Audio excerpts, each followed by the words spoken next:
எடுத்தவர்கள் நாம் வாசிப்போம். யாத்ராகமத்தின் புஸ்தகம் 40ஆம் அதிகாரம்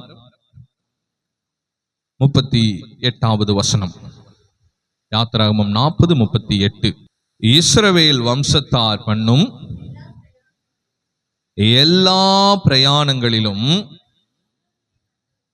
அவர்கள் எல்லாருடைய கண்களுக்கும் பிரத்யட்சமாக பகலில் கர்த்தருடைய மேகமும் இரவில் அக்கினியும்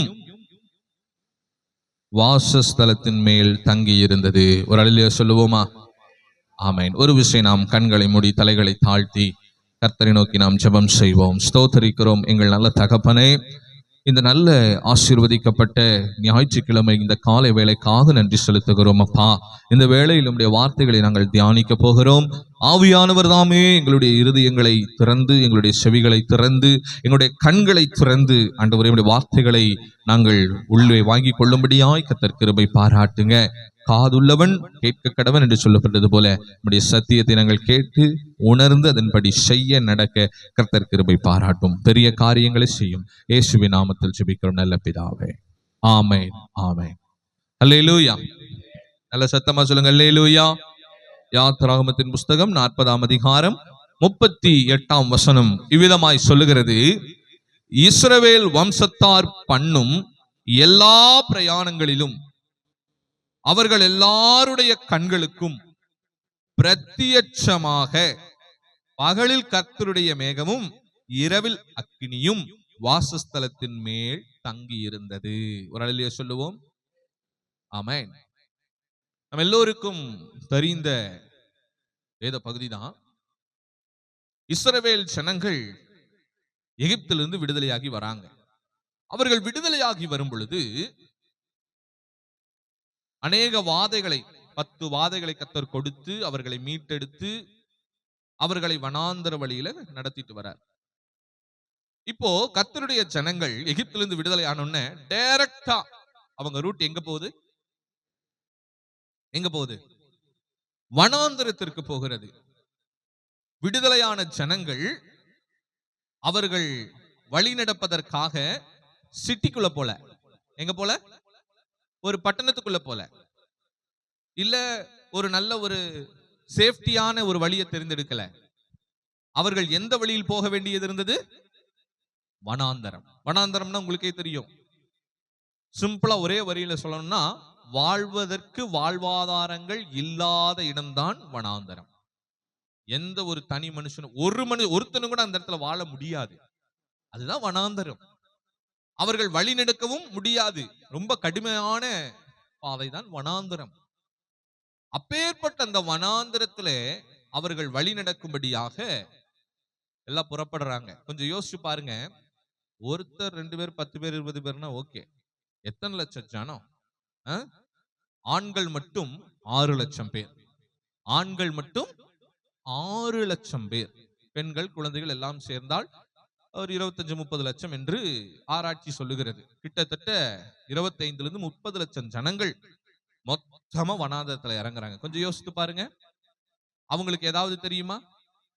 வனாந்தரத்துல போகிற ஜனங்களுக்கு வழி தெரியுமா? கால சூழ்நிலைகள் தெரியுமா? என்ன நடக்கும் தெரியுமா? சாப்பாட்டுக்கு என்ன பண்ணுவோம் தெரியுமா? தண்ணிக்கு என்ன பண்ணுவோம் தெரியுமா? துணிமணிகளுக்கு என்ன பண்ணுவோம் தெரியுமா?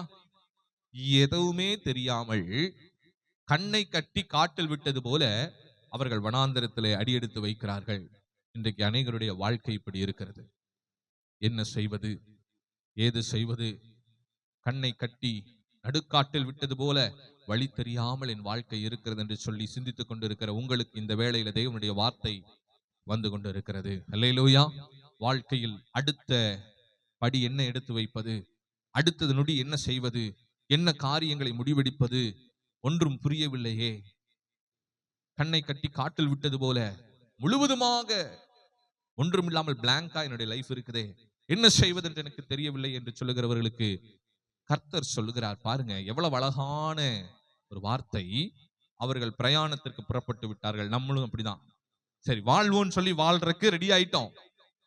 சரி, முன்னேறி செல்வோம் என்று சொல்லி முன்னேறி செல்ல ஆரம்பித்து விட்டார்கள். வேதம் சொல்லுகிறது, இஸ்ரவேல் வம்சத்தார் பண்ணும் எல்லா பிரயாணங்களிலும் அவங்க பிரயாணம் பண்ண ஆரம்பிச்சாங்க பாத்தீங்களா, அந்த நொடியிலிருந்து எல்லா விதமான பிரயாணங்களிலும் அவர்கள் எல்லாருடைய கண்களுக்கு பிரத்யட்சமாக பகலில் கர்த்தருடைய மேகமும் இரவில் அக்கினியும் வாசஸ்தலத்தின் மேல் தங்கி இருந்தது. ஒரு அல்லேலூயா சொல்லுவோமா? அல்லேலூயா. வாசஸ்தலம் என்பது டேபர்னக்கிள், ஆங்கிலத்தில் டேபர்னக்கிள் என்று சொல்லுவார்கள். அதாவது ஆசரிப்பு கூடாரத்தோட வாசஸ்தலத்தை சொல்றாங்க. ஜனங்கள் எங்கே பாளையத்துல தங்குறாங்களோ அந்த பாளையத்துக்கு நடுவுல எதை போடுவாங்க? நடுவுல ஆசரிப்பு கூடாரத்தை போட்டுருவாங்க, வாசஸ்தலம். அந்த ஆசரிப்பு கூடாரத்தின் மேல எது தங்கி இருக்குமாமா? மேகம். பகலிலே மேகமும் இரவிலே அக்கினியும் தங்கி இருக்கும். அந்த மேகமும் அந்த அக்கினியும் அந்த இடத்துல தங்கி இருந்தா தான் இந்த ஜனங்களுக்கு ஒரு சமாதானமாவே இருக்கும். அல்லேலூயா. அந்த மேகமும் அந்த அக்கினியும் தான் அவங்களுக்கு வழிகாட்டினது. அந்த மேகமும் அந்த அக்கினியும் தான் அவர்களுக்கு பாதுகாப்பா இருந்தது. அந்த மேகமும் அந்த அக்கினியும் தான் அவர்களுக்கு சகலவிதமான நன்மையும் செய்து கொடுத்தது. ஏன்னா வனாந்தரத்துல என்ன செய்வதென்று அவர்களுக்கு தெரியல. மேகமும் அக்கினியும் அந்த இடத்துல இரவு பகலாய் வாசஸ்தலத்தின் மேல் தங்கி இருந்தது. அது தங்கி இருந்த நிமித்தமாய் ஜனங்கள் காப்பாற்றப்பட்டார்கள், வழிநடத்தப்பட்டார்கள், சரியான பாதையில கொண்டு போகப்பட்டார்கள். அவர்களுக்கு சகலவிதமான ஆசீர்வாதங்களும் கிடைத்தது. அல்லேலூயா. இன்றைக்கு அந்த மேகமும் அந்த அக்கினியும் உங்களுடைய சிரசின் மேல வந்து அமரும் பொழுது உங்களுடைய வழிகள், நீங்கள் செய்ய வேண்டிய காரியங்கள், உங்க வாழ்க்கையில எல்லாமே வெளிப்பட்டு கர்த்தர் உங்களோடு இடைபடுகிற நாட்கள் வரும். ஒரு அல்லேலூயா சொல்லுவோமா? தொடர்ந்து நம்ம இப்ப அந்த மேகம் அந்த அக்கினி என்ன சொல்லுங்க பார்க்கலாம். அந்த மேகம் அக்கினியும் என்ன? யார்? யார் அந்த மேகம்? யார் அந்த அக்கினி? ஏன் அந்த வாசஸ்தலத்தின் மேல் அந்த அக்கினியும் மேகமும் நின்னொன்னே அவங்க பிரயாணம் எல்லாம் வாய்க்க பண்ணுச்சு? எடுத்தவர்கள் வாசிப்போம். யாத்ராகமத்தின் புஸ்தகம் 13:21 நாம் வாசிப்போம். யாத்ராகமம் 13:21. அவர்கள் இரவும் பகலும் வழி நடக்க கூடும்படிக்கு கர்த்தர் பகலில் அவர்களை வழி நடத்த மேகஸ்தம்பத்திலும் இரவில் அவர்களுக்கு வெளிச்சம் காட்ட அக்கினி ஸ்தம்பத்திலும் அவர்களுக்கு முன் சென்றார். அவர்களே சொல்லுவோமா? அந்த மேகத்திலும் அந்த அக்கினியிலும் யார் இருந்தா? அந்த மேகத்திலும் அக்கினியிலும் யார் இருந்தா? ஆண்டவரே இருந்தாருங்க.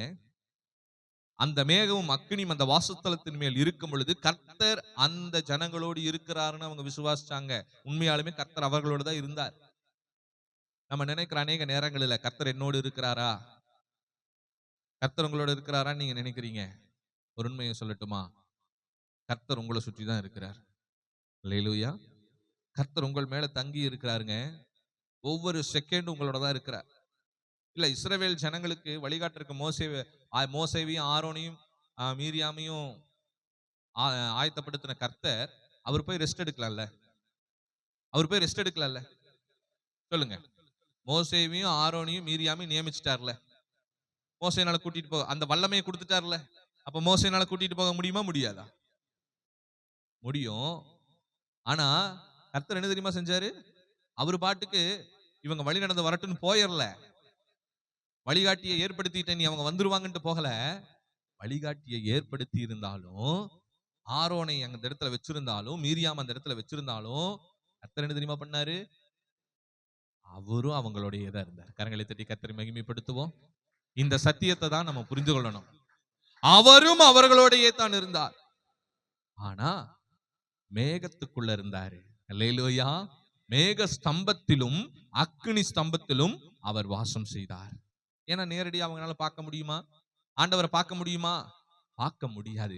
அதனால பகலிலே மேக ஸ்தம்பத்துக்குள்ளையும் இரவிலே அக்கினி ஸ்தம்பத்துக்குள்ளேயும் யார் இருந்தா? கர்த்தர் அவங்களோட தான் இருந்தார். அல்லேலூயா. அவங்களோடயே தான் இருந்தாரு. எவ்வளவு கர்த்தர் அவர்களை நேசிக்கிறார் பாத்தீங்களா? நம்முடைய ஜனங்களை கர்த்தர் அவ்வளவு நேசிக்கிறாருங்க. இஸ்ரவேலை காக்கிற தேவன் உறங்குவதும் இல்லை தூங்குகிறதும் இல்ல, 24 மணி நேரமும் வாட்ச் பண்றாருங்க நம்மள. வாட்ச் பண்றாருன்னா அப்படி இல்ல, இப்படி. புரியுதுங்களா நான் சொல்றது? நம்மளை கண்காணித்து கொண்டு இருக்கிற மாதிரி சொல்லல. ஒவ்வொரு நொடியும் நம்மோடு தான் இருக்கிறாருன்னு சொல்றேன். நம்ம கூடயே தான் இருக்கிறார். நம்ம நினைக்கிறோம் கர்த்தர் நம்மோடு இருக்காரு, இருக்கிறார், நம்ம கூட தான் இருக்கிறார். இஸ்ரவேல் ஜனங்கள் பாருங்க, வழிகாட்டி மோசே இருக்கிறார், ஆசாரியன் ஆரோன் இருக்கிறார், அவர்களுக்கு ஆலோசனை கொடுக்க மீரியாம் இருக்கிறார்கள், இன்னும் பெரிய பெரிய தலைவர்கள் அந்த இடத்துல இருக்கிறாங்க. அவங்க எல்லாம் இருந்தாலும் நம்முடைய ஜனங்களை கர்த்தர் அதிகமா நேசிச்சதுனால அவரும் அவங்களுடையதான் இருக்கிறாரு. எத்தனை பேருக்கு சத்தியம் புரியுது? அவரும் அவர்களுடையதான் இருக்கிறார், ஆண்டவரும் அவர்களுடையதான் இருக்கிறார். என்ன மேகத்துக்குள்ளேயும் அக்னிக்குள்ளேயும் இருக்கிறார், அவ்வளவுதான். அவங்களை அவ்வளவு அழகா நேசிக்கிறார். அவர்களை அதிகமாய் கர்த்தர் நேசிச்சு கொண்டிருந்தார். பிரத்யட்சமாய் அவர்கள் பார்க்கிறாங்க. இஸ்ரவேல் ஜனங்கள் என்ன பண்ணினார்கள்? பிரத்யட்சமாய் அந்த மேகத்தையும் அந்த அக்னியும் பார்க்கறாங்க. உங்களுக்கு ஒண்ணு சொல்லட்டுமா? அந்த மேகமும் அந்த அக்னி ஸ்தம்பமும் எங்கிருந்து வந்துச்சு? அக்னி ஸ்தம்பத்துக்கு கட்டைய வச்சு மோசே எரிச்சாரா? மேக ஸ்தம்பத்துக்கு கொடை எடுத்துட்டு போய் மேல பிடிச்சாரா? அப்படி தார் ஷீட்டை ஃபுல்லா விரிச்சு? எனக்காவது யோசிச்சிருக்கீங்களா அந்த மேக ஸ்தம்பம் வந்து எப்படி அங்க வந்துச்சு, அக்னி ஸ்தம்பம் எப்படி வந்துச்சுன்னு? இல்ல யார் அதை உண்டாக்குனதுனாவது எனக்காவது யோசிச்சிருக்கீங்களா? அவங்களோட யோசிச்சிருக்கீங்களா? சொல்லுங்க. பொதுவா பேசோட கர்த்தர் மேகஸ்தமும் அக்னி ஸ்தம்பமும் அங்கே வருவதற்கு அங்க வாய்ப்பே அப்படின்னா என்னன்னே தெரியாது. உங்களுக்கு முதல்ல தெரியுமா அக்னி ஸ்தம்பம் மேகஸ்தம்பம்னா? அப்படின்னா தெரியுமா? ஆங்கிலத்தில் the pillar of cloud, the pillar of ஃபயர்னு சொல்லுவார்கள். பில்லர் ஸ்தம்பம் என்றால் பில்லர் தூண் மாதிரி இருக்குமாம். எப்படின்னா சூரியன் எந்த சைடு அடிக்கும்? சூரியன் இப்ப கிழக்குல அடிக்குதுன்னா ஸ்தம்பம் எங்க வந்து நிக்கும்? அந்த கிழக்குல அந்த சூரிய வெளிச்சத்தை மறைச்சு நிக்கும். அதாவது அந்த வெயில் படாம நிக்கும். அதுக்குன்னு மொத்தத்தையும் மறைச்சிட்டு போயிடாது. அவங்களுக்கு வந்து வெயிலின் தாக்கம், வெயில் மேலப்பட்ட என்ன ஆகும்? வனாந்தரத்துல என்ன இருக்குது? என்ன இருந்துச்சு? வனாந்தரத்துல ஷெட் போட்டு ஃபேன் போட்டு நல்லா காத்து வாங்கிட்டு இருந்தாங்களா? இல்ல. வனாந்தரத்துல அவர்களுக்கு ஒரு வசதியும் இல்ல. கூடாரத்துல உட்கார்ந்தாலும் எப்படி இருக்கும்? வனாந்தரமா இருந்தாலும் தார்பாய் விரிச்சு உள்ள போய் உட்கார்ந்தா குளு குளு குளு குளுன்னு இருக்குமா? சொல்லுங்க, எப்படி இருக்கும்? இவ்வளவு செக்யூர்டா இருக்க சிட்டிக்குள்ளேயே ரூமுக்குள்ள ஃபேன் போட்டே நமக்கு வேகுது. வனாந்தரம்னா சுத்தி ஒண்ணுமே இருக்காது, மொட்டை வெயில். அதுக்கு நடுவுல அந்த ஷீட்டை போட்டு அவங்க உள்ள உட்கார்ந்துட்டு இருந்தாங்கன்னா எப்படி இருக்கும்? தக தக தக தக தக தகன்னு அப்படியே கிரில்ல வச்ச கோழி மாதிரி உள்ள எப்படி இருக்கும்? அப்பா, அப்படி அனலா இருந்துட்டு இருக்கும். 12 ஹவர்ஸ்ல பேக்கிங் ரெடி, கோழி ரெடியா இருக்கு, வெளியே எடுத்து சாப்பிட்டு இருப்பாங்க. அந்த மாதிரி வெந்துட்டு இருக்காங்க. நான் பாருங்க, அந்த வெயிலின் தாக்கம் ஜனங்களை, வனாந்தரத்துல ஒதுங்குற இடம் இருக்கா? மரம் இருக்கா? நிழல் இருக்கா? அப்படியே ஒதுங்குற இடம் இருந்தாலும் 30 லட்சம் ஜனங்க எங்க போய் ஒதுங்க முடியும்? இல்ல வீடு கட்டி தான் இருந்தாங்களா? வீடு கட்டினா எப்படி பிரயாணம் பண்ண முடியும்? 40 வருஷம் பிரயாணங்க. அப்ப எப்படிதான் அவங்க வாழ்ந்தாங்க? டென்ட் போட்டு தான் வாழ்ந்தாங்க. அப்ப பகல்ல டென்ட் போட்டு அவங்க குடியிருக்கும் போது உள்ள எவ்வளவு சூடு இருக்கும்? சிட்டியோ இல்ல மரத்து நிழலோன்னு சொன்னா ஓகேன்னு சொல்லலாம். வனாந்தரம், பொட்டல் காடு, அதாவது மரத்துக்கு பச்சைங்கிறதுக்கு அங்க இதே கிடையாது, வழியே இல்ல. அந்த இடத்துல அந்த வெயிலின் தாக்கம் அவர்களை நெருங்காதபடிக்கு கர்த்தர் பகலில் அவர்களை வழிநடத்த மேகஸ்தம்பத்திலும் அவங்க சரியா வழி நடந்து போகணும். இல்ல இன்னொன்னு, வெயில்ல எத்தனை வியாதி வருது தெரியுங்களா? வெயில்ல எத்தனை வியாதி வரும்? 1 வருஷம் 2 வருஷமா வெயில்ல நடந்தாங்க இந்த ஜனங்கள். எத்தனை வருஷம் வெயில்ல நடந்தாங்க? 40 வருஷம் வெயில நடந்திருக்கிறாங்க. ஒண்ணு இல்ல, ஒரு 5 நிமிஷம் நல்லா சுட வெயில் அடிக்கும் போது டக்குன்னு போயிட்டு வந்தா ஓ டேன் ஆயிருச்சு, ஓ டேன் ஆயிருச்சு, ஓ டேன் ஆயிருச்சு சொல்றாங்கல்ல. அந்த லோஷன், இந்த லோஷன், அந்த சன்ஸ்கிரீமா, சன்ஸ்கிரீம், இந்த சன்ஸ்கிரீம் என்னென்னமோ போடுறாங்க. ஒண்ணுமில்ல, நல்ல சிட்டிக்குள்ள நல்ல ஏசியில வாழ்ந்துகிட்டு இருக்கவங்க தான் ஒரு 5 நிமிஷம் 10 நிமிஷம் டிராவல் பண்ணாலே என்ன பண்றாங்க? ஃபுல்லா முகத்திலிருந்து பாதம் வரைக்கும் எல்லாத்தையும் கவர் பண்ணிட்டு தான் வெளியே போறாங்க. ஏன்? ஆண்டவர் அவர்களுக்கு மேகஸ்தம்பமாய் இல்ல. அப்படியா? அல்லேலூயா. ஒரு நாளைக்கே எப்படி இருக்குன்னா 40 வருஷம் இந்த ஜனங்கள் யோசிச்சு பாருங்க. அதுவும் நம்மள மாதிரி கிடையாதுங்க. இஸ்ரவேலர்கள்லாம் அவ்வளவு அழகான ஜனங்கள். அவங்களுடைய தோற்றமே பயங்கர ஒயிட்டிஷா இருக்கும். ஒயிட்டிஷ் வித் ரெட் கலந்துருக்கும். அவ்வளவு அழகான ஜனங்கள் அந்த ஜனங்க. அப்போ வெயில்ல 40 வருஷம் நடந்தாங்கன்னா எப்படி இருப்பாங்க? இல்ல அவங்களுடைய ஸ்கின் அது எவ்வளவு அலர்ஜியை கொண்டு வரும் தெரியுங்களா? நீங்க பாத்துருக்கீங்களா? இஸ்ரவேலர்கள்ல யூதர்களை எல்லாம் பாத்திருக்கீங்களா? எப்படி இருப்பாங்க? பாத்திருக்கீங்களா? பயங்கர ஃபேரா இருப்பாங்க. அவங்கள வெயில நடக்க வச்சா எவ்வளவு கஷ்டமா இருக்கும் அவங்களுக்கு.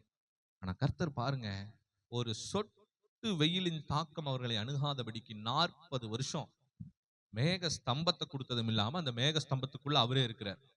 நம்முடைய பிள்ளைகளுக்கு தீங்கு நேராதபடிக்கு அவரே மேக ஸ்தம்பமாய் மாறுகிறார். கரங்களை தட்டி கர்த்தரை மகிமைப்படுத்துவோம். அல்லேலூயா. உங்களுக்கு தீங்கு நேராதபடிக்கு கர்த்தர் உங்களுக்கு அவரே பரிகாரியாய் வருகிறார். அல்லேலூயா. இரவில வனாந்தரம் எப்படி தெரியுங்களா இருக்கும்? நைட்ல பயங்கர குளிரா இருக்கும். ஏசியில வச்ச மாதிரி இருக்கும். பயங்கர குளிர் காற்று அடிக்கும். வனாந்தரத்துல எப்படி இருக்கும்? பயங்கரமா குளிர் காற்று பயங்கரமா அடிக்கும். அந்த குளிர் காற்றுல அந்த ஜனங்க எப்படி வாழ முடியும்? கொஞ்சம் யோசிச்சு பாருங்க. அப்ப அவங்களுக்கு ஏதாவது செய்யணும். அந்த குளிர் காற்றின் மத்தியில எப்படி பகல்ல மேகமா வந்தாரோ இரவுல அக்னியா வராரு. சொல்லுவோமா? எப்படி பகல்ல மேகமாய் வந்தாரோ இரவில் அதே போல கர்த்தர் அக்னி ஸ்தம்பமாய் வருகிறார். அந்த குளிர் காற்று அவர்களை அணுகாதபடிக்கு, அந்த சூழ்நிலையினுடைய பாதிப்பு அவர்கள் ஏற்படாதபடிக்கு. இன்னொன்னு என்னன்னா, இரவு நேரங்களில் வனாந்தரத்துல என்ன சுற்றி தெரியும்? என்ன சுற்றி தெரியும்? மிருகங்கள் சுற்றி தெரியும். பயங்கரமான மிருகங்கள் சுற்றி தெரியும். பூச்சி, புழுக்கள், பூரான்கள் என்னென்னமோ சுற்றி தெரியும். எத்தனை வருஷம் போனாங்க பிரயாணம்? 40 வருஷம். ஒரு பூச்சி, ஒரு துரும்போ, இல்ல அவங்கள ஒரு கொசுவோ, இல்ல எந்த ஒரு மிருகமோ தீண்டாதபடிக்கு அக்னியாய் கர்த்தர் வந்தார். நெருப்பு பார்த்தா கண்டிப்பா எந்த பூச்சியோ புழுவோ மிருகமோ என்ன பண்ணாது? அண்டாது. அக்னி ஸ்தம்பமாய் கர்த்தர் அவர்களுக்கு பிரகாசித்தார். இரவுல யாரும் என்ன பண்ண வேண்டாம், விளக்கு பத்த வைக்கணும் அவசியமே இல்லை. என்ன ஆயிட்டு இருக்குது வெளியே? அக்னி ஸ்தம்பம் தக்க தக்க தக்க தக்க எரிஞ்சுக்கிட்டு இருக்கு. அதனாலதான் கேட்டேன், இந்த மேக ஸ்தம்பத்தையும் அக்னி ஸ்தம்பத்தையும் யார் உண்டாக்குனா, யார் கொண்டு வந்து வச்சா? நமக்கு ஒரே ஒரு ஆன்சர் தான் இருக்கு, ஆண்டவர் தான் செஞ்சிருக்க முடியும். அதைத்தான் சொல்றாங்க, பிரத்யட்சமா ஆண்டோடைய அற்புதத்தை அந்த ஜனங்க கண்ணிலேயே பார்த்தாங்க. அல்லேலூயா. பிரத்யட்சமாய் அப்படின்னா நேருக்கு நேர் பாக்குறாங்க. மேக ஸ்தம்பத்தையும் அக்னி ஸ்தம்பத்தையும் பாக்குறாங்க. அதுக்குள்ள ஆண்டவர் கிரியை செய்து கொண்டிருக்கிறதையும் அவர்கள் பார்க்கிறார்கள். விரலே சொல்லுவோமா? அதனாலதான் ஒவ்வொரு தடவையும் ஆண்டவர் சொன்னார், இவ்வளவு அற்புதத்தை நான் இவங்க கூடயே இருந்து நடத்தியும் உணராமல் இருக்கிறார்கள் அப்படின்னு சொல்லி சொன்னார். இவ்வளவு ஆண்டவரே கூட இருந்து நடத்திட்டு போறாரு. யோசிச்சு பாருங்க, இன்றைக்கு நம்ம கூட ஆண்டவர் நம்ம கூடயே இருந்து நடத்திட்டு போறாரு. எத்தனை அற்புதங்கள், எத்தனை அதிசயங்கள், எத்தனை நன்மைகள் எல்லாம் பெற்றுக்கொண்டும் நாம் உணராதபடி இருப்போமானால் அது நல்லா இருக்குமா? உணரணும். எத்தனை காரியங்களை கர்த்தர் நமக்கு நடத்தி கொடுத்திருக்கிறார், எத்தனை காரியங்களை நன்மைகளை நமக்கு செய்திருக்கிறார், எத்தனை அதிசயங்கள், எத்தனை அற்புதங்களை கர்த்தர் செய்திருக்கிறார். கொஞ்சம் சிந்தித்து பாருங்கள். இதுவரை நடத்தின தேவனவர் இனிமேல் நம்மளை நடத்த மாட்டாரா? இதுவரைக்கும் எல்லாவற்றையும் செய்தவர் இனிமேல் செய்ய மாட்டாரா? கண்டிப்பா செய்வார். எல்லா சூழ்நிலைகளிலும் செய்வார். எவ்வளவு சூழ்நிலை மோசமானாலும் கர்த்தர் அற்புதத்தை செய்ய அவர் வல்லவராய் இருக்கிறார். வரலையோ சொல்லுவோமா? தம்முடைய ஜனங்களை வழிநடத்தும்படி தம்முடைய ஜனங்களோடையே தான் அவர் இருக்கிறார். வேற எங்கேயும் அவர் போகல. அல்லேலூயா. அதான் இஸ்ரவேல் ஜனங்கள் பிரயாணப்பட்ட எல்லா இடங்களிலும் மேகஸ்தம்பமும் அக்னி ஸ்தம்பமும் அவங்க கூடையே தான் இருந்துச்சு. அல்லேலூயா. அந்த மேகஸ்தம்பமும் அக்னி ஸ்தம்பத்துக்குள்ளேயும் கர்த்தர் வெளிப்பட்டார். வரலையோ சொல்லுவோமா? கர்த்தர் அதற்குள் இருந்தார். எடுத்தவர்கள் வாசிப்போம். உபாகமம் 8ஆம் அதிகாரம் 3வது வசனத்துல, அவர் உங்களை சிறுமைப்படுத்தி உன்னை பசியினால் வருத்தி மனுஷன் அப்பத்தினால் மாத்திரமல்ல கர்த்தருடைய வாயிலிருந்து புறப்படுகிற உனக்கு உணர்த்தும்படிக்கு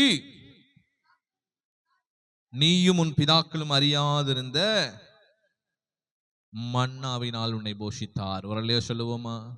40 வருஷம் வெயிலும் ஒண்ணு செய்யல, இரவுல பனியும் மழையும் ஒண்ணு செய்யல. இப்போ 40 வருஷம் அந்த வனாந்தரத்தில் அவங்களுக்கு என்ன வேணும்? சாப்பாடு வேணும். அல்லேலூயா. அவர்களுக்கு உணவு கொடுத்தார். 1 வருஷம் 2 வருஷம் இல்ல, 40 வருஷம் 3 வேளை அவங்களுக்கு என்ன வந்துச்சு? உணவு கொடுத்தார். உணவு கொடுத்தது மட்டும் இல்லாம நான்வெஜ் உணவும் கர்த்தர் கொடுத்தார். அல்லேலூயா. நம்முடைய பிள்ளைகளை கர்த்தர் வனாந்திரத்திலையும் போஷிக்க வல்லவராய் இருக்கிறார். அல்லேலூயா. காசு இல்லைனாலும் கர்த்தர் போஷிப்பார். அல்லேலூயா. வேலை இல்லைனாலும் கர்த்தர் நம்மை போஷிப்பார். சூழ்நிலை இல்லைனாலும் கர்த்தர் நம்மை போஷிப்பார். வழி இல்லைனாலும் கர்த்தர் நம்மை நடத்துவார். எத்தனை பேர் விசுவாசிக்கிறீங்க? நீங்க நீங்க என்னென்ன ரீசன் எதிர்பார்த்துட்டு இருக்கீங்க? அப்படிதானே கான்சிக்வன்சஸ் எதிர்பார்த்துக்கிட்டு இருக்கிறோம் நம்ம. அதாவது அந்த அற்புதம் நடக்கிறதுக்கு முன்னாடி என்ன நடக்குமோ அதை எதிர்பார்த்துக்கிட்டு இருக்கிறோம். அப்படித்தானே? மழை வரக்கு முன்னாடி என்ன நடக்கணும்? மழை வரக்கு முன்னாடி என்ன என்ன நடந்திருக்கணும்? இடி இடிச்சிருக்கணும், கிளைமேட் மாறணும், அப்புறம் மேகம் சூழணும். நம்ம இதெல்லாம் எதிர்பார்த்துக்கிட்டு இருக்கிறோம். ஆண்டவர் அதான் சொல்றாரு, காற்றையும் காணமாட்டீர்கள், மழையும் வந்திருக்காது. ஆனா எது நிரப்பப்பட்டு இருக்கோம்? உங்களுக்கு என்ன தேவை? தண்ணி தானே வந்துடும். ஆனா நம்ம எதை எதிர்பார்த்துக்கிட்டு இருக்கோம்? எப்ப மழை பெய்யும்? வாய்க்கால் நிரம்பணுமே, காற்றடிச்சா மழை வந்துருமே. இன்னும் காத்து மடிக்கலையே, எதுவுமே நடக்க மாட்டேங்குது. கர்த்தர் சொல்லுகிறார், காற்றையும் காண மாட்டீர்கள், மழையும் பார்க்க மாட்டீர்கள், வாய்க்கால் தண்ணீரால நிரப்பப்பட்டு இருக்கும். எத்தனை பேர் விசுவாசிக்கிறீங்க? வனாந்தரத்துல வழி இல்லை, வனாந்தரத்துல ஆதரவு இல்லை, வனாந்தரத்துல சாப்பாடு இல்லை. ஆனா கர்த்தர் வனாந்தரத்துல வழியை உண்டு பண்ணி கொடுத்தார். வனாந்தரத்தில் அவர்களுக்கு ஆதரவாய் வந்தார். வனாந்தரத்தில் அவங்களுக்கு உணவும் கொடுத்தார். அல்லேலூயா. பாத்தீங்களா கர்த்தர் எவ்வளவு அழகா? நீயும் உன் பிதாக்களும் அறியாத மன்னாவினால் உன்னை போஷித்தார். உலகத்துல இதுவரைக்கும் யாரும் சாப்பிடாத சாப்பாடு கர்த்தர் அவங்க நம்முடைய ஜனத்துக்கு கர்த்தர் கொடுத்தார். அல்லேலூயா. மன்னாங்கிற ஒரு உணவை இன்னைக்கு வரைக்கும் யாருமே, இஸ்ரவேல் ஜனங்கள் சாப்பிட்டாங்க பாத்தீங்களா? அந்த உணவை அதுக்கு முன்னாடி யாரும் சாப்பிட்டது இல்ல, அதுக்கு அப்புறமும் இன்னைக்கு வரையிலும் யாரும் சாப்பிட்டது கிடையாது. அல்லேலூயா. வேதத்துல அப்படி எதுவும் பதிவாகல. அப்பேற்பட்ட ஒரு மன்னாவை கர்த்தர் புதிய சாப்பாடு அவங்களுக்குன்னே ஸ்பெஷலா கர்த்தர் அவங்களுக்கு என்ன பண்றாரு? ஆயத்தை பத்தி கொடுக்கிறார். அல்லேலூயா. அவர்கள் அறியாத உணவு, இதுக்கு முன்னாடி அவங்க சாப்பிட்டாத உணவு, தேனிட்ட பணியாரம் போல் அதனுடைய சுவை இருக்குமா? அதனுடைய சுவை எப்படி இருக்குமாமா? சுவை எப்படி இருக்கும்? பணியாரம். பணியாரத்துல என்ன செஞ்சு, என்ன கலந்து செஞ்ச பணியாரம்? தேன் கலந்து, தேன் இட்ட பணியாரம். எப்படி இருக்கும்? அப்போ டேஸ்ட் பயங்கரமா இருக்கும். தேனிட்ட பணியாரம் போல இருந்த அந்த உணவு அவ்வளவு ருசியா இருக்கும். அந்த உணவு நம்முடைய ஜனங்களுக்கு 40 வருஷம் கொடுத்தாருங்க. அல்லேலூயா. உங்களுக்கு தரமாட்டாரா? உங்களுக்கு தரமாட்டாரா? உங்களுக்கு செய்ய மாட்டாரா? ஆமாங்கிறீங்களா? இல்லைங்கிறீங்களா? உங்களுக்கு செய்வாரா? விசுவாசிக்கிறீங்களா? கண்டிப்பா ஆண்டவர் தம்முடைய பிள்ளைகளுக்கு செய்வாருங்க. 24 hours அவர் அந்த வேலையத்தான் இருக்கிறார். தம்முடைய ஜனங்களுக்கு என்ன தேவையோ எல்லா தேவைகளையும் சந்தித்து கொண்டுதான் இருக்கிறார். நீங்க ஒண்ணும் கவலையே படாதீங்க. கர்த்தர் உங்களோட தான் இருக்கிறார். ஆனா கர்த்தர் கூட இருந்தாலும் இந்த ஜனங்க என்ன பண்ணாங்க? கவலைப்பட்டுக்கிட்டே தான் இருந்தாங்க, முறுமுறுத்துக்கிட்டே இருந்தாங்க, கோல் சொல்லிக்கிட்டே இருந்தாங்க, ஆண்டவருக்கு கோபம் ஊட்டிக்கிட்டே இருந்தாங்க. ஆனா ஆண்டவர் எங்கதான் இருக்கிறாரு? கூடயே தான் இருக்கிறாரு. ஆண்டவர் நம்ம கூடயே தான் இருக்கிறாரு. இருந்தாலும் கவலை கஷ்டம் வரும்போது என்ன பண்ணிக்கிட்டே இருக்கிறோம்? முறுமுறுத்துட்டு ஏதோ ஒண்ணு பேசிக்கிட்டு ஆண்டவரையும் கோபப்படுத்திக்கிட்டு நம்மளும் கோபமாயிட்டு ஒரே கன்ஃபியூஷன் பண்ணிக்கிட்டு இருக்கோம். தான் தப்பு. ஆண்டவர் நம்ம கூட தான் இருக்கிறாரு. நீங்க கவலைப்படாதீங்க. என்ன நடந்தாலும் நீங்க கவலைப்படாதீங்க. கர்த்தர் உங்க கூட தான் இருக்கிறாரு. கண்டிப்பா கர்த்தர் உங்களுக்கு செய்ய வேண்டியதை கண்டிப்பா செய்வார். அல்லேலூயா. உன்னை குறித்து என்னுடைய நினைவுகள் தீமைக்கல்ல, சமாதானத்திற்கு ஏதுவான நினைவுகளை என்று கர்த்தர் சொல்கிறார். உங்களை குறித்த ஆண்டவருடைய யோசனை எப்படி இருக்கிறது? உங்க வாழ்க்கைக்கு சமாதானமான முடிவுகளை தான் வச்சிருக்கிறார். உங்க வாழ்க்கையில் நீங்க சமாதானமா, சந்தோஷமா, நிம்மதியா, ஆறுதலா, நீங்க மகிழ்ச்சியா வாழ்றதுக்கு உண்டான முடிவுகளை தான் கர்த்தர் எடுத்து வச்சிருக்கிறார்.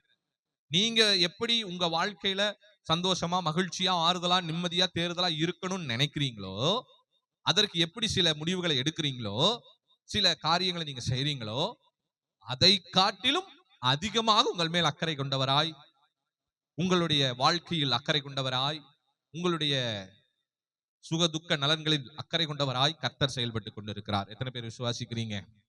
அல்லேலூயா. நம்மை காட்டிலும் நம்மை அதிகமாய் நேசிக்கிற தேவன் அவர்தான். அல்லேலூயா. ஒரு குறிப்பிட்ட சர்டன் பீரியட்ல நம்மளே வெறுத்துருவோம். அப்படிதானே? என்னடா வாழ்க்கைப்பா, அப்படி நம்மளே என்ன பண்ணிடுவோம்? வெறுத்துருவோம் ஒரு சர்டன் பீரியட்ல. ஆனா நம்மளை வெறுத்தாலும் ஆண்டவர் இயேசுப்பா நம்மளை வெறுக்க மாட்டார். எத்தனை பேருக்கு சத்தியம் புரியுது? நீங்களே உங்களை வெறுத்தாலும் அவர் உங்களை என்ன பண்ணவே மாட்டாரு, இருக்க மாட்டார். சூழ்நிலை எல்லாம் மாறி, என்னடா வாழ்க்கை இது, நீயும் நான் வாழ்ந்துட்டு இருக்கேன், எதுக்குதான் நான் வாழ்றனோன்னு கேள்விக்குறியே வந்தாலும் சரி, எல்லாவற்றையும் நீங்கள் இழந்து தவித்து நடு இதுல என்றாலும் கர்த்தர் உங்களை குறித்து அதிக கரிசனை உள்ள தேவனாய் இருக்கிறார். அல்லேலூயா. நீங்க உங்க வாழ்க்கையை நீங்க சாதாரணமா நினைச்சிடுறீங்க, ஆனா உங்களுடைய வாழ்க்கையை ரொம்ப மேன்மையா நினைச்சிட்டு ஒருத்தர் இருக்கிறார். அல்லேலூயா. உங்க லைஃபை நீங்க நார்மலா நினைச்சுக்கிறீங்க, இந்த வாழ்க்கையை நீங்க சும்மா சாதாரணமா நினைச்சிட்டு வாழ்ந்துட்டு இருக்கீங்க, ஆனா இந்த உங்களுடைய வாழ்க்கையை மேன்மையாய் நினைத்து ஒருத்தர் வாழ்ந்து கொண்டு இருக்கிறார், ஒருத்தர் செய்து கொண்டு இருக்கிறார் கர்த்தர். அல்லேலூயா, அல்லேலூயா. அவர்களுக்கு மன்னாவை கர்த்தர் கொடுத்தார். இரண்டாவது என்ன கொடுக்கிறார்? அடுத்து தொடர்ந்து 4வது வசனத்தை வாசிப்போம். இந்த 40 வருஷமும் உன்மேல் இருந்த வஸ்திரம் பழையதாய் போகவும் இல்லை, உன் கால் வீங்கவும் இல்லை. வரலையோ சொல்லுவோமா? எப்படி 40 வருஷம் நட நட நட நடந்தாங்க, காலும் வீங்கல, அவங்க போட்டிருந்த ட்ரெஸ்ஸும் பழசா போகல. வரலையோ சொல்லுவோமா? ஒரு 4-5 தடவை ட்ரெஸ்ஸை போட்டுட்டோம், துவைச்சு எடுத்துட்டோம்னா நம்ம என்ன பண்ணுவோம்? இப்படி தூக்கி பார்ப்போம், பழசாயிடுச்சு, இத்து போயிடுச்சு, சாயம் போயிடுச்சு. அப்புறம் இனி இந்த ட்ரெஸ் எதுக்கு, நாங்க யாராவது கொடுத்துருங்க. அல்லேலூயா. நம்ம வருஷம் ட்ரெஸ் எடுக்கிறோம், அப்படிதானே? அது என்னமோ படிக்கிற பிள்ளைங்க பசங்க, வேலைக்கு போறவங்க மட்டும், வேலைக்கு போறவங்க கூட கம்மி தான், ஆனா அது படிக்கும் போதுதான் ட்ரெஸ்ஸா எடுத்து படிக்க போறாங்களா பழசாக்க போறாங்களான்னு தெரியல. அது என்னன்னு தெரியல. அது காலேஜ் வந்துட்டாலே, இந்த படிக்கிறதுக்கு போயிட்டாலே ஒரு பட்ஜெட் போட்டுருவாங்க, 10 செட்டு, 20 செட்டு, 30 செட்டு. அது அந்த பேரண்ட்ஸும் வந்து ஒரு ஷெட்யூலாவே அதை வச்சிருப்பாங்க. பிள்ளைக்கு ஒரு 6 செட் எடுத்து கொடுக்கணும். ஏன் அது வரைக்கும் எடுத்து கொடுத்ததெல்லாம் பழைய பத்தனுக்கு போட்டீங்களா?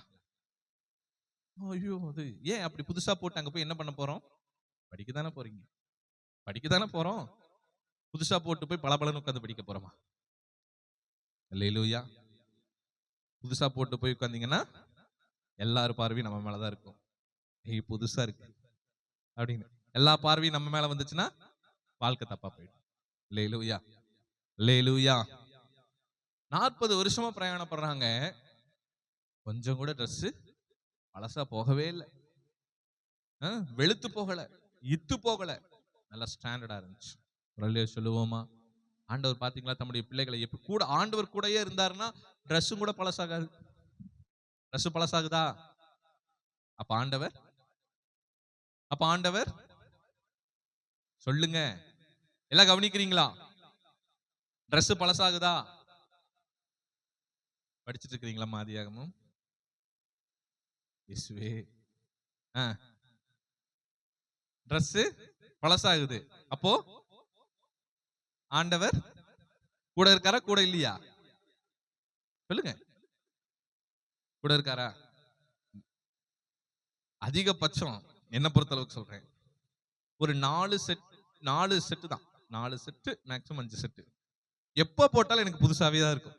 என் மனசுக்கு, பார்வைக்கு எப்படி எனக்கு தெரியல, என் மனசுக்கு அது துவைச்சு போட்டுட்டோம்னாலே சந்தோஷமாயிருவேன் நானு. ஆஹா, துவைச்சிட்டோம், போட்டுக்கலாம். அல்லேலூயா. அவ்வளவுதான். இந்த வாழ்க்கையில எதுவுமே பெருசு இல்லை, ஆண்டவர் தான் பெருசு. அல்லேலூயா. உண்மையா ஆண்டவர் நம்ம கூட இருக்கிறாருன்னா நம்ம போட்டு வர பழைய துணியும் கூட பளபளப்பா தெரியும். அல்லேலூயா. ஆண்டவர் நம்ம கூட இருந்தா பழைய துணியும் கூட பளபளப்பா இருக்கும். பாக்குறதுக்கு இன்னும்ப்பா டிப்டாப்பாவே எப்ப பார்த்தாலும், கேடா இது பழைய துணி, பல வருஷமா போட்டுட்டு இருக்கிறேன் அப்படிம்பாங்க. அல்லேலூயா. கர்த்தர் நல்லவர். அல்லேலூயா. 40 வருஷமா ஆண்டவர் இஸ்ரவேல் ஜனங்களோட இருந்தனால அவங்க வஸ்திரம் பழையதாய் போகவில்லை. இன்னொன்னு, நட நடந்தாலும் என்ன ஆகல, கால் வீங்குதுங்களா? கால் வலிக்குதுங்களா? முட்டி வலிக்குதுங்களா? முதுகு வலிக்குதுங்களா? எலும்பு வலிக்குதுங்களா? ஐயோ, அப்பனா என்ன அர்த்தம்? அப்படின்னா என்ன அர்த்தம்? வயசாயிடுச்சுன்னு அர்த்தமா? ஆண்டவர் கூட இல்லைன்னு அர்த்தமா? இல்ல, உண்மையா அதான் சொல்றேன். ஆண்டவர் கூட இருக்கும். காலேப் சொல்றாரு, என்னது 40 வயசுல மோசே என்ன அழைக்கும் போது எனக்கு என்ன பலன் இருந்ததோ 80 வயசுலயும் அதே பலன் தான் எனக்கு இருக்குது, குன்றி போகவில்லை அப்படிங்கிறார். 120 வயசுல மோசே மரிக்கும் போது அவன் கண் பார்வை மங்களாகவில்லை என்று சொல்லுகிறது. அல்லேலூயா. சீரியஸ். 80 வயசுல காலேப் சண்டை போட்டு மலை தேசத்தை பிடிக்கிறாருங்க. அது சாதாரண ஆளுகளோட சண்டை போடல, அரக்கர்களோடு சண்டை போட்டுக்கிட்டு இருக்கிறான். கானானியர் சாதாரண ஆளுகள்ல, அவங்க எல்லாம் யாரு? அரக்கர்கள். 7 அடி 8 அடி இருப்பான். காலேப் அவங்க இடுப்புக்கு மேலதான் இருப்பார், கொஞ்சம் இடுப்பு கொஞ்சம் மேல இருப்பார். ஆனா காலேப், அது மலை தேசம்னா பயங்கரமான செழிப்பு, அதுக்குள்ள பூந்து அந்த ஜனங்களை வென்று அவர்களை கொன்று அவர்களை சிதறடித்து அந்த இடத்தை பிடிச்சிருக்கிறாருன்னா, காலேப் 80 வயசுல இந்த வேலையை செஞ்சிருக்கிறாருன்னா அவருடைய பலன் எப்படி இருந்திருக்குது? வரலையா சொல்லுவோமா? 80 வயசுல கை தூக்குங்க. ஒரு காலேப்பும் இல்லையா? ஆமென். சரி, கர்த்தர் நல்லவர். அல்லேலூயா. அப்ப 80 வயசுலயும் காலேப் என்ன பண்ணாரு? வாள் எடுத்துட்டு போய் சண்டை போட்டு தேசத்தை சுதந்திரித்தார், ஆசீர்வாதத்தை சுதந்திரித்தார். நமக்கு என்ன வயசாயிருச்சு? கண்டிப்பா நம்ம என்ன பண்ணணும்? அந்த ஆசீர்வாதத்தை 80 வயசுல போய் தன்னுடைய ஆசீர்வாத பாகத்தை சுதந்திரித்துட்டு வராருங்க. இது என்னுடைய ஆசீர்வாதமான பாகம், எனக்கு இந்த மலை நாடு வேணும்னு சொல்லி போய் சண்டை போட்டு அந்த ஆசீர்வாதத்தை வாங்கிட்டு வராரு. யோசுவாட்ட சொல்றாரு, எனக்கு அதே பலன் இருக்கிறது. அல்லேலூயா. அதே பலன். நீங்க சோர்ந்து போகாதீங்க. ஜெபிக்கிறவங்க ஏன் சோர்ந்து போறீங்க? கர்த்தர் பலனை கொடுப்பார், தொடர்ந்து கொடுத்து கொண்டே இருப்பார். அல்லேலூயா. கண்டிப்பா உங்களுடைய ஆசீர்வாதத்தை எத்தனை வயசானாலும் நீங்க சுதந்திரித்துக் கொள்ள கர்த்தர் கிருபை செய்வார். அல்லேலூயா. கர்த்தர் நல்லவராய் இருக்கிறார். அல்லேலூயா. வஸ்திரம் பழுதாகவில்லை, ஆள் வீங்கவும் இல்லை. கடைசியாக யாத்திராகமம் 17:6 சொல்லப்படுகிறது. 17:6, அங்கே ஓரேபிலே நான் உனக்கு முன்பாக கன்மலையில் நிற்பேன், நீ அந்த கன்மலையை அடி, அப்பொழுது ஜனங்கள் குடிக்க அதிலிருந்து தண்ணீர் புறப்படும் என்றார். போதும். உரலைய சொல்லுவோமா? இப்ப என்ன நடக்குது? சாப்பாடும் கிடைச்சிருச்சு. அடுத்தது பாதுகாப்பு. பகல்ல மேக ஸ்தம்பம், இரவுல அக்னி ஸ்தம்பம். பாதுகாப்பு, வழிநடத்தல் எல்லாம் கிடைச்சிருச்சு. இரண்டாவது அவங்க சாப்பிடறதுக்கு உணவு கிடைச்சிருச்சு. மூணாவது தண்ணியும் கிடைச்சிருச்சு. இப்போ நாலாவது வஸ்திரம் பழசாகல, ஆள் வீங்கவும் இல்லை. உரலைய சொல்லுவோமா? அப்போ நீங்க இந்த சத்தியத்தை நீங்க தெளிவா புரிந்து கொள்ள வேண்டிய அவசியம் இருக்கிறது. கர்த்தர் உங்க வாழ்க்கையில இருப்பாரானால் நீங்கள் எதை குறித்தும் கவலைப்பட தேவை இல்லை. இருப்பாரானால் இருக்கிறார், அவ்வளவுதான். நான் இருப்பாரானாலும் சொல்ல விரும்பல. உங்க வாழ்க்கையில அவர் இருக்கிறாருங்க. அவர் இல்லாமல நீங்க உட்கார முடியாது. அழைக்கப்பட்டவர்கள் அநேகர், ஆனால் தெரிந்து கொள்ளப்பட்டு இப்ப தேவ சமூகத்துல உட்கார்ந்துகிட்டு இருக்கிறவங்க ஒரு சிலர். நம்மளாம் தெரிந்து கொள்ளப்பட்டவர்கள். கர்த்தர் இந்த இடத்துல நம்மை கூட்டி வர வைத்திருக்கிறார் என்று சொன்னா, கூட்டி வர வைத்திருக்கிறார் என்றால் அவர் நம்மோடு தான் இருக்கிறார் என்ற அர்த்தம்.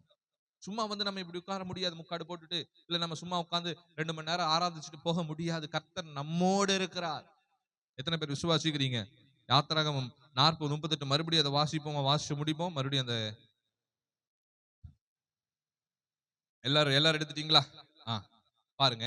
இஸ்ரவேல் வம்சத்தார் பண்ணும் எல்லா பிரயாணங்களிலும் அவர்கள் எல்லாருடைய கண்களுக்கும் பிரத்யட்சமாக பகலில் கர்த்தருடைய மேகமும் இரவில் அக்கினியும் வாசஸ்தலத்தின் மேல் தங்கி இருந்தது. ஒரல்லே சொல்லுவோமா? அப்போ எத்தனை பிரயாணங்கள் அவர்கள் செய்திருந்தாலும் அத்தனை பிரயாணத்துல கர்த்தர் அவர்களோடு இருந்தார். அல்லேலூயா. உங்க வாழ்க்கையில இன்னும் நீங்க எத்தனை பிரயாணம் நீங்க செய்திருந்தாலும் இல்ல செய்ய வேண்டியது இருந்தாலும் எல்லா பிரயாணங்களிலும் கர்த்தர் உங்களோட தான் இருக்கிறார். அல்லேலூயா. உங்க வாழ்க்கையில எல்லா சூழ்நிலைகளிலும், எல்லா சந்தர்ப்பங்களிலும், எல்லா முடிவுகளிலும் கர்த்தர் உங்க கூட தான் இருக்கிறார். எத்தனை பேர் விசுவாசிக்கிறீங்க? அதனால நீங்க எதை குறித்து கவலைப்பட வேண்டாம். கர்த்தர் எல்லாவற்றையும் பார்த்து கொள்ளுவார். மேகஸ்தம்பத்திலும் அக்கினி ஸ்தம்பத்திலும் இருந்து தம்முடைய ஜனங்களை கூடையே இருந்து வழி நடத்திட்டு வந்த தேவன் உங்களையும் கூடையே இருந்து வழிநடத்தி கொண்டு வருகிறார். நம்முடைய ஜனங்களுக்கு உணவு கொடுத்து அவர்களுடைய வஸ்திரத்தை பலதாய் போகாமல், அவர்களுக்கு எந்த ஒரு பலவீனங்களும் வராமல், மற்றும் அவர்களுக்கு தண்ணீரை கொடுத்து 24 மணி நேரங்களும் சுகத்தோடு, பலத்தோடு, ஆரோக்கியத்தோடு, சௌக்கியத்தோடு பாதுகாத்து கொண்ட கர்த்தர் உங்களையும் கர்த்தர் பாதுகாத்துக் கொள்ளுவார். எத்தனை பேர் விசுவாசிக்கிறீங்க? கர்த்தர் நல்லவர். எல்லாரும் எழும்பி நிற்போமா? ஹல்லேலூயா. நன்றி தகப்பனே, துதிக்கிறோம் துதிக்கிறோம் துதிக்கிறோம் துதிக்கிறோம். மேகஸ்தம்பம் மேலிருந்து பாதுகாக்குது, பாதை காட்ட பகலெல்லாம் கூட செல்லுது. மேகஸ்தம்பம் மேலிருந்து பாதுகாக்குது. பாதை காட்ட பகலெல்லாம் கூட செல்லுது. அன்பான தேவன் என்னோடு வருவார், அது போதும் என் வாழ்விலே. எல்லாரும் சேர்ந்து, அன்பான தேவன் என்னோடு வருவார், அது போதும் என் வாழ்விலே. தேவா, நான் எதினால் விசேஷித்தவன், ராஜா நான் அதை தினம் யோசிப்பவன். தேவா, நான் எதினால் விசேஷித்தவன், ராஜா நான் அதை தினம் யோசிப்பவன். எதினால், இது எதினால், நீர் என்னோடு வருவதினால். எதினால், இது எதினால், நீர் என்னோடு இருப்பதினால். தாகம் கொண்ட தேவஜனம் வானம் பாக்குது, ஆவல் கொண்ட கண்மலையும் கூட செல்லுது. தாகம் கொண்ட தேவஜனம் வானம் பாக்குது, ஆவல் கொண்ட கண்மலையும் கூட செல்லுது. என் ஏக்கமெல்லாம் என் தேவன் தீர்ப்பார், சந்தோஷம் நான் காணுவேன். என் ஏக்கமெல்லாம் என் தேவன் தீர்ப்பார், சந்தோஷம் நான் காணுவேன். தேவா, நான் எதினால் விசேஷித்தவன், ராஜா நான் அதை தினம் யோசிப்பவன். தேவா, நான் எதினால் ராஜா நான் அதை தினம் யோசிப்பவன். எதினால், இது எதினால், நீர் என்னோடு வருவதினால். கரங்களை தட்டி, எதினால், இது எதினால், நீர் என்னோடு இருப்பதினால். வாழ்க்கையில் கசப்புகள் கலந்துட்டாலும் பாசமுள்ள ஒரு மரம் கூட வருது. வாழ்க்கையில் கசப்புகள் கலந்துட்டாலும் பாசமுள்ள இயேசு ராஜா கூட வருவார். மாறாவின் நீரை தேனாக மாற்றும் என் நேசர் என்னோடுண்டு. மாறாவின் நீரை தேனாக மாற்றும் என் நேசர் என்னோடுண்டு. தேவா, நான் எதினால் விசேஷித்தவன், ராஜா நான் அதை தினம் யோசிப்பவன். தேவா, நான் எதினால் விசேஷித்தவன், ராஜா நான் அதை தினம் யோசிப்பவன். எதினால், இது எதினால், நீர் என்னோடு வருவதினால். எதினால், இது எதினால், நீர் என்னோடு இருப்பதினால். கரங்களை தட்டி எல்லாரும் கர்த்தரை மகிமைப்படுத்துவோமா? ஓ ஹalleluya. இஸ்ரவேல் வம்சத்தார் பண்ணும் எல்லா பிரயாணங்களிலும் அவர்கள் எல்லாருடைய கண்களுக்கும் பிரத்யட்சமாக பகலில் கர்த்தருடைய மேகமும் இரவில் அக்கினியும் வாசஸ்தலத்தின் மேல் தங்கி இருந்தது போல.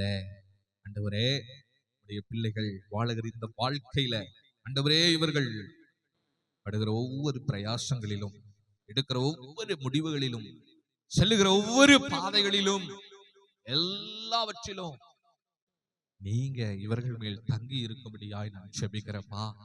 கேட்ட சத்தியத்தின் பிரகாரம் 30, 60, 100 பலன் கொடுத்து ஆண்டவரே, உடைய பிள்ளைகள் ஒவ்வொரு நாளும் உமக்குள்ள வளர, செழிக்க, ஆசீர்வாதமாய் இருக்க நீரும் இவர்களோடு கூடவே இருந்து வழிநடத்த கோடி ஸ்தோத்திரங்களை ஏறெடுக்கிறோம். பெரிய காரியங்களை செய்யுங்க, ஆசீர்வதிங்க. இயேசுவின் நாமத்தில் ஜெபிக்கிறோம் நல்ல பிதாவே.